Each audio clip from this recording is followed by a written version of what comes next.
Bonjour, bienvenue dans un nouvel épisode de Rencontres autour de la littérature jeunesse africaine. Aujourd'hui, c'est un épisode spécial par rapport à la journée de sensibilisation à l'albinisme. Et nous avons invité Tiffaine. Alors, Tiffaine va échanger avec moi par rapport à la série Akata Witch, Akata Warrior, donc de Nnedi Okorafor. Comme vous pouvez voir derrière nous, nous avons essentiellement des romans et la bande dessinée de Paé, Dipula l'albinos. En termes de personnages albinos dans la littérature africaine, il n'y en a pas beaucoup. Les albinos sont présents en Afrique, rejetés par leur famille, obligés de vivre en orphelinat, et le pire qui leur arrive, c'est d'être pourchassés et massacrés pour en faire des gris-gris.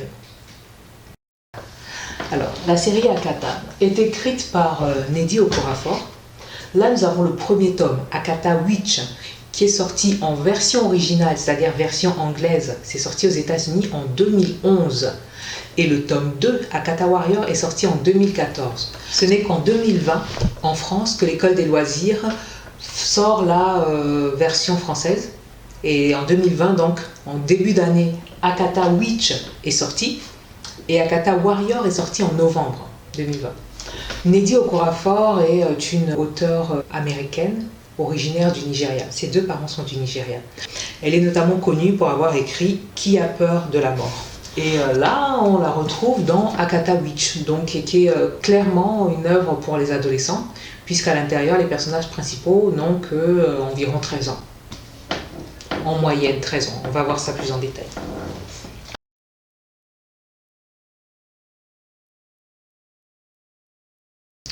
Alors, en gros, Akata Witch va nous raconter comment Sunny va découvrir qu'elle est une léopard.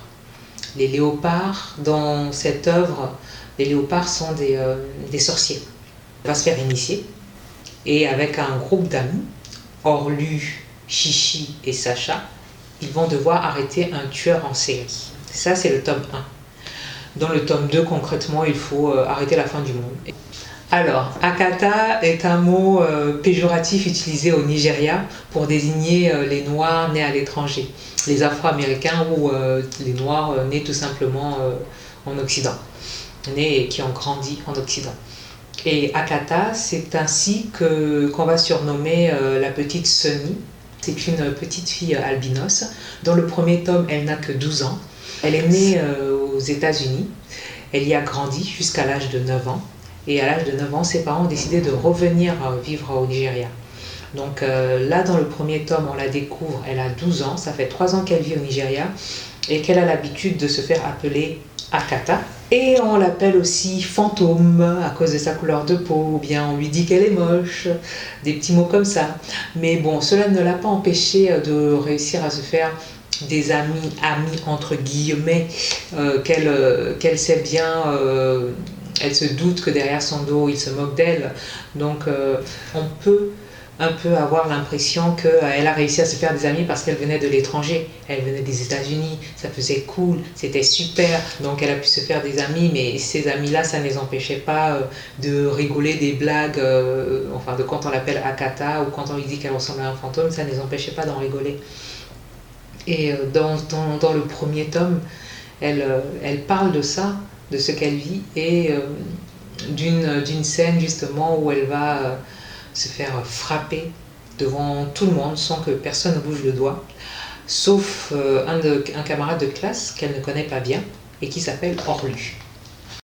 La première chose que tu m'as dite et que j'ai tout de suite retenue, c'est le plaisir que tu as eu à découvrir de la fantaisie africaine. Oui, tout à fait. Alors, déjà, en fait, tu aimes bien lire. Oui, j'aime beaucoup lire. Tu fais des études littéraires. Oui. Et tu as, donc quand tu as eu à lire Akata Warrior. Akata Warrior, dis-moi un peu, comment tu as trouvé? Alors, j'ai beaucoup aimé parce que j'aime beaucoup lire et j'ai beaucoup lu de fantasy. Alors, un peu moins ces dernières années à cause de mes études parce que j'avais d'autres lectures à faire, mais... En temps de lycée, en temps de collège, j'ai dévoré ce qui existe de plus connu en fantasy et peut-être un peu moins connu. Donc tout le monde connaît Harry Potter, tout le monde connaît Le Seigneur des Anneaux, mais il y en a des moins connus que j'aime beaucoup. Et donc j'ai beaucoup apprécié tous ces univers de fantasy qui ont le mérite de nous apprendre des choses par l'intermédiaire de ce qui n'est pas réel en fait, de la magie, et qui donc peuvent parfois un peu toucher un peu mieux, parfois par exemple à la manière des fables ou des contes, et nous en apprendre plus sur nous que parfois certaines histoires réelles. Enfin, c'est ce que j'en pense. Et donc, ce que j'ai beaucoup aimé avec Akata Warrior, c'est que je connaissais pas encore le monde de la fantasy dans le cadre de la culture africaine sur le continent africain. Et c'est vrai que ça, c'était une belle découverte. Parce que justement, alors il y a certains motifs récurrents qu'on retrouve beaucoup dans la fantasy en général, donc tout ce qui est magie, la sorcellerie, des monstres, des jeunes sorciers talentueux qui doivent subir un apprentissage, commencer à se découvrir eux-mêmes. Mais dans ce cadre-là, surtout pour moi qui connais pas très bien le continent africain, il y a tout ce qui est spécifiquement africain, de la culture, que ce soit dans certains mots, certaines pratiques, enfin ça peut vraiment toucher à tout, qui est spécifique et qui est vraiment très, très intéressant et très sympa à découvrir. Enfin, moi j'ai beaucoup aimé. Akata Warrior, Akata Witch le tome 1, Akata Warrior le tome 2. Nous avons donc Sunny qui a 13 ans, en moyenne 13 ans, parce que dans le tome 1, d'un tome à l'autre, ils ont grandi en fait. Donc ça passe de 12 à 13 pour Sunny et de 14-15 à peu près à 16-17 pour les garçons Orlu et Sacha. Je me suis trompée, c'est Orlu et Sacha. Et la deuxième fille donc de ce quatuor, c'est Chichi. Chichi qui, on ne connaît pas son âge. Chichi qui refuse toujours de donner son âge. Alors, je vais quand même reconnaître quelque chose. Dans certains commentaires qu'on pouvait trouver sur internet, certains qui disaient oh, ça ressemble à Harry Potter, et d'autres qui disaient ah bah non, pas du tout. Alors moi je l'ai lu, et c'est vrai que malheureusement pour Nnedi Okorafor, il se trouve qu'il y a un précédent. Il y a une œuvre très connue qui est Harry Potter, qui était là avant, et qui a donné tout un tas de repères aux gens qui aiment la magie en fait, donc enfin aux gens qui lisent ce genre de livres. Et du coup moi je trouve que dans le premier tome en tout cas, il y a des petits points, c'est vrai, qui rappellent Harry Potter. Ça fonctionne un peu comme Harry Potter. Et en fait, plus on se plonge dans le livre, et surtout quand on arrive à la fin, et plus en fait on se rend compte que l'univers africain est tellement là, tellement présent, qu'au final, toutes ces petites touches qui ont beau avoir rappelé Harry Potter, au final, on n'y pense plus en fait. Elle réussit vraiment à nous transporter ailleurs. Donc d'un côté, c'est comme si elle avait fait exprès de prendre une référence connue, que tout le monde a aimé, tout le monde s'est dirigé vers cette œuvre occidentale qu'est Harry Potter. C'est comme si elle avait fait exprès de prendre quelques petits points qui ressemblent à ça pour essayer d'attirer le public vers une autre réalité qu'est la magie africaine, la fantaisie africaine. Et au final, donc, j'ai trouvé ça vraiment bien. Il y a plein de choses, ça fait un peu gore. C'est vrai. Beaucoup de choses qui rappellent la magie noire. Mais c'est vraiment intéressant qu'elle nous transporte. Alors, franchement, Harry Potter, il y a plein de choses magie noire, il y a plein de choses, il y a plein de gens qui meurent. Donc bon, Nnedi Okorafor n'est pas allée faire dans ce qu'il y a de plus gore, non. Oui. C'est intéressant, c'est vraiment intéressant en fait, la façon dont elle a essayé de développer son univers fantasy. Parce que c'est vrai que justement, comme le continent africain, si on peut avoir certaines déjà idées, c'est vrai que par exemple on connaît le vaudou, on connaît vraiment la sorcellerie africaine. Il y a déjà, je pense, un arrière-plan culturel plus ou moins net et pas forcément ajusté, mais c'est vrai que là, le fait d'exploiter ces idées-là avec le monde de la fantasy en lui-même, ça prend une teinte assez spécifique. Je pense que ça fait... Justement, qu'est-ce que là-dedans tu as vu? Bon, toi qui as beaucoup lu, tu as lu beaucoup d'œuvres de fantasy, tu aimes bien cet univers. Oui. Qu'est-ce que tu as vu là-dedans qui pour toi était vraiment nouveau? Enfin, dans les critères de reconnaissance de la fantasy. Eh ben, alors même si donc on avait évoqué par exemple les couteaux à Juju, qui sont un peu l'équivalent des baguettes magiques dans la fantasy occidentale. Justement, certes, le fait qu'il y ait des mots un peu originaux, donc le nzibidi qui est en fait c'est une langue qui est utilisée justement par des sorciers africains. C'est une langue qui est dans le livre en tout cas, c'est une langue magique que tout le monde ne peut pas lire et qui exige qui est éprouvante parce que la personne qui lit Nzibidi va devoir fournir de son énergie dans cette lecture et elle va se retrouver très fatiguée et assez affamée en général après une lecture de Nzibidi. Donc ça implique déjà un motif très, très local, très spécifique qui, alors même si ça peut par exemple faire penser, pour ceux qui connaissent la fantasy, aux runes, parce que les runes sont quelque chose qu'on retrouve dans plusieurs, que ce soit Tolkien, Alors les runes, c'est les runes anciennes par exemple, ou le langage elfique, c'est des langages... c'est des langues que, dans la fantasy en général, il y en a plusieurs, qui sont en signes et qui sont lues par les sorciers. Ça peut être des formules, ça peut être plein de choses. Donc là, on pourrait dire que le Nzibidi, c'est la version africaine de ces langages sorciers spécifiques. Et donc ça c'était un des éléments que j'ai bien aimé dans le livre en particulier.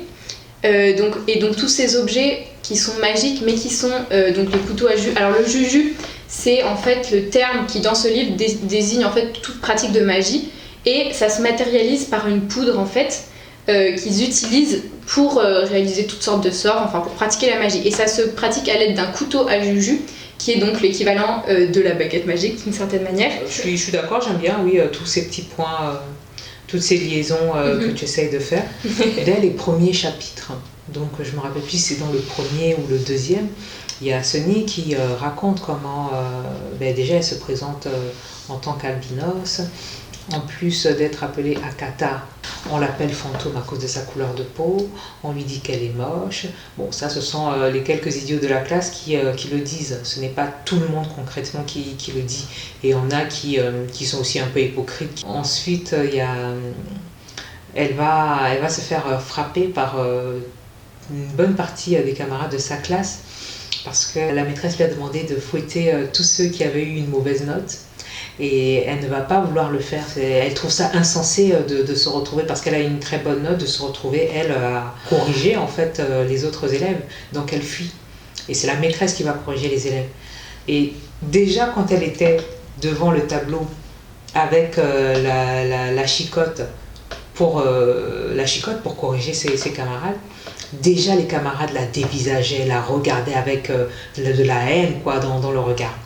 Déjà. Elle s'était pas encore enfuie. Mais elle s'enfuit et c'est la maîtresse qui va les frapper. Et donc pour ça, ils vont l'attraper dans la cour de récréation et ils vont la frapper. Ils vont se venger, ils vont dire oui, pourquoi tu as laissé la maîtresse, pourquoi tu ne nous as pas frappé toi, la maîtresse, elle nous a frappé, du coup elle nous a frappé fort, on a eu mal. C'est comme si ces enfants trouvaient toujours, tout était prétexte à pouvoir déverser une haine sortie de... On ne sait pas d'où est-ce que ça sort, à déverser ça sur quelqu'un qui n'a rien fait, alors en l'occurrence elle, Sunny. Et ça rappelle que l'éducation est importante. Les parents, on doit éduquer nos enfants correctement. Nos enfants n'ont pas à croire qu'ils peuvent se permettre d'être aussi violents, aussi agressifs envers les autres. Et donc voilà, c'est un passage comme ça, elle se fait frapper, beaucoup ne disent rien, ils sont là, certains encouragent, et il n'y en a qu'un seul qui ose élever la voix. C'est Orlu, celui qui va devenir son meilleur ami.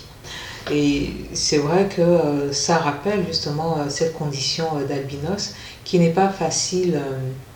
Ce n'est pas facile pour eux d'accepter leur nature d'albinos, de se faire des amis, de se faire accepter. Et c'est important qu'il y ait un travail déjà au niveau des parents, dans la société en général. Et pour que ça touche la société en général, il faut que l'éducation s'y mette, la télévision, etc. pour justement changer le regard qu'on a sur les albinos. Donc dans le tome 2, il y a évidemment des mentions de son albinisme qui sont parsemées par-ci par-là, parfois le regard que portent certaines personnes sur elle, mais aussi elle, la façon dont elle se perçoit en tant que personne, l'image qu'elle construit d'elle. Sachant que quand même dans ce tome 2, je trouve quand même qu'on ressent le fait qu'elle gagne en confiance en elle en assurance et en force parce que elle s'assume plus. J'aime bien le fait aussi que son prénom, enfin ça m'avait frappé dès le début, Sunny, ça fait référence au soleil en anglais. Donc on pourrait traduire ça par solaire, ou enfin une personne qui est lumineuse. Et c'est vrai que c'est l'onomastique, donc tout ce qui traite des noms dans les livres, est toujours très intéressant parce que les auteurs les choisissent pas au hasard en général. Et cette signification, elle est parfaitement adaptée parce qu'elle renverse en fait les préjugés qu'on peut avoir sur le fait qu'elle est un fantôme, parce qu'un fantôme c'est un spectre, ça n'a même pas de consistance, alors que le soleil c'est ce qui donne consistance aux choses. En fait ça dénote déjà son potentiel, ce qu'elle peut offrir en plus, et justement le fait qu'elle n'est pas moins que les autres, mais au contraire qu'elle peut, pas forcément plus, mais qu'elle a quelque chose de spécifique à offrir. Et donc ça j'avais beaucoup aimé en tant que référence implicite à l'albinisme. Et il y a un autre passage quand même aux 2/3 du livre où elle fait explicitement référence à un épisode de quand elle était plus jeune, quand elle avait 8 ans, quand elle habitait aux États-Unis, et qu'elle a été maltraitée par un groupe de jeunes filles plus âgées dans les toilettes de son école, et qui l'a beaucoup marquée. Et donc on comprend dans cet épisode qu'elle raconte sur plusieurs pages que c'était quand même quelque chose de marquant. Et donc c'est intéressant de voir justement dans ce tome 2 où elle grandit, elle s'épanouit, elle gagne en assurance, de voir comment elle fait un retour sur elle-même, ou quand elle a été un peu traumatisée quand elle était plus jeune. Donc je trouve que cet équilibre et cette progression et ce retour en arrière sont très intéressants et formateurs.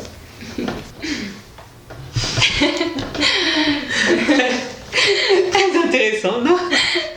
Non, mais c'est bien, et heureusement, c'est vrai que le fait d'avoir intégré cette fameuse école de sorciers, de s'être trouvé de vrais amis, en Orlu, Chichi et Sacha, ça l'a fortifié. Ça l'a fortifiée, elle a vraiment gagné en confiance en soi. Et c'est vrai que son évolution, elle a clairement une évolution positive. C'est vraiment sa vie, tout va aller pour le mieux.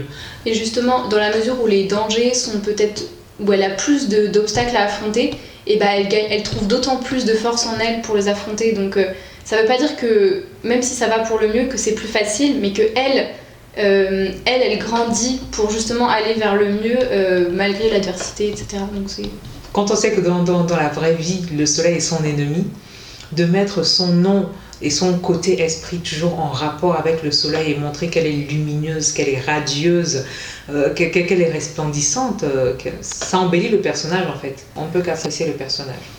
La mettre en lien souvent avec le soleil, c'est une belle façon de rendre hommage à cette jeunesse albinos. C'était vraiment intéressant de découvrir aussi cet univers de la sorcellerie au Nigeria. Donc, parce que c'est plus propre justement au Nigeria. Et c'était vraiment avec, par exemple, la langue Nsibidi, comme tu as dit. Ouais. Moi, dès que j'ai fermé le premier tome, la première chose que j'ai faite, c'est aller chercher sur Internet les infos sur la langue Nsibidi. Et elle est associée à une société secrète. Je remercie Neddy Okorafor de nous avoir fait entrer dans cet univers. C'est vraiment intéressant de voir tout au long de l'œuvre la façon dont elle parle de cette sorcellerie en fait, de cette sorcellerie qu'on va retrouver au Nigeria. Quelque chose qui m'a fait rire, c'est qu'au début, quand tu as parlé justement de la sorcellerie, tu as dit cette chose qui n'est pas réelle, cette magie, utiliser quelque chose qui n'est pas réel pour faire ressortir des choses importantes sur soi. Et moi j'ai souri quand elle a dit ça. Et donc je te pose la question, oui. Pour toi la magie c'est réel ou pas réel? Pour le coup je l'ai jamais expérimenté autrement que dans les livres. Mais après, d'une certaine manière aussi, on peut dire qu'il y a des moments qui sont magiques en fait. Enfin, pour moi, ça peut. Après, j'attends de voir jusqu'à preuve du contraire, je sais pas en fait. Mais qu'il peut y avoir une certaine magie au sein de la vie en elle-même. Il y a des moments qui sont parfois un peu extraordinaires et on peut ressentir, en tout cas dans mon expérience, quelque chose comme ça. C'est pas très clair, je sais. Moi non plus, je n'en ai jamais fait l'expérience. Mais comme moi je suis née, j'ai grandi en Afrique, j'ai baigné dans ça d'une certaine manière. Ça fait partie intégrante de la vie du quotidien. Moi aussi, je ne demande qu'à voir. Après, bon, comme les histoires de sorcellerie chez nous sont souvent effrayantes, bon, moi, mon je demande qu'à voir, c'est un peu bon, c'est un peu mitigé. Bien sûr. Tout est fait pour nous faire craindre. En Afrique, beaucoup ont essayé de nous faire craindre la sorcellerie, de souvent l'associer à quelque chose de mal, alors que la sorcellerie, la magie, c'est quelque chose de neutre, c'est un pouvoir qui, selon son usage, va être bonne ou mauvaise. C'est pas forcément mauvais. Chez nous, ça vient souvent à... Ça finit mal. Voilà. Ça finit mal. C'est marrant comment à chaque fois, dans le livre, Oui. alors, si tu fais une potion mal, tu peux mourir. Oui. Si tu prononces mal une formule magique, tu peux avoir un cancer, tu peux avoir... Mais et en fait, ça revient tellement que dans le livre qu'on en rit. On va en rire. Et on a justement l'impression qu'elle critique cette image de la sorcellerie africaine qui veut toujours que la moindre chose que tu fasses soit mauvaise entre guillemets, que ça finisse toujours mal. Pourquoi ça devrait toujours finir mal? Et donc c'est marrant justement parce que c'est très récurrent quoi. Les punitions peuvent être mortelles. Les punitions qu'on donne aux enfants, elles peuvent être mortelles. Donc voilà, la mort n'est jamais loin. C'est vrai. Elle attend à chaque fois. Et quand on sait ce qu'est le Nigeria, quand on sait qu'elle a écrit, Nnedi Okorafor, qu'elle a écrit Qui a peur de la mort, comment la mort est souvent associée au Nigeria, comme par exemple au tout début du tome 1, Sonny dit elle peut marcher, se déplacer et être imperceptible comme les moustiques. Et elle dit attention, pas les moustiques américains qu'on entend, que tu entends bourdonner et tu les entends faire du bruit. Et elle fait non, moi je me déplace comme le moustique nigérian, celui qui est comme la mort, tu ne l'entends pas. Et quand il est là, c'est tout, tu le découvres. Donc c'est marrant, c'est ces petites choses comme ça, la mort, toujours la mort. Et la façon dont elle ramène toujours ça, en fait, au final, tu vas juste en rire, tu vas te dire, bon, d'accord, ok, on sait, sorcellerie égale mort. Nigeria, sorcellerie égale mort, c'est mortel. C'est vrai. Donc voilà, notre épisode touche déjà à sa fin. On espère que franchement vous avez pris plaisir comme nous à découvrir l'œuvre de Nnedi Okorafor par rapport à la série de livres Akata. Akata Witch le tome 1 et Akata Warrior le tome 2. Moi je vous rappelle qu'il y a aussi les aventures de Dipula l'albinos, donc par l'auteur gabonais Paé. D'ici là, franchement, on espère que vous, auteurs et éditeurs, vous allez nous proposer plus d'œuvres avec des albinos comme personnages principaux, parce que je trouve ça magnifique le travail que Nnedi Okorafor ou Paé qu'il a fait sous un ton vraiment très humoristique, et donc Nnedi Okorafor qui l'a fait sous un ton très fantastique. Et on espère franchement que vous allez nous en faire plus, parce que ça manque vraiment dans la littérature en général. Faites-nous en plus, et l'année prochaine, lors de la journée de sensibilisation à l'albinisme, le 13 juin, nous ferons un plaisir de faire découvrir ces œuvres. Donc, Tiffaine, merci d'avoir pris le temps de te taper ce pavé. Bien sûr. Oui, c'est environ 500 pages. Ça va. Oui. C'est vraiment faisable. Ça se lit bien. Donc pour vos adolescents, ceux qui aiment bien lire, ne donnez pas ça à un enfant qui n'aime pas lire. Il va vous le balancer au visage. Donc nous vous disons au revoir et à bientôt. Au revoir. Merci.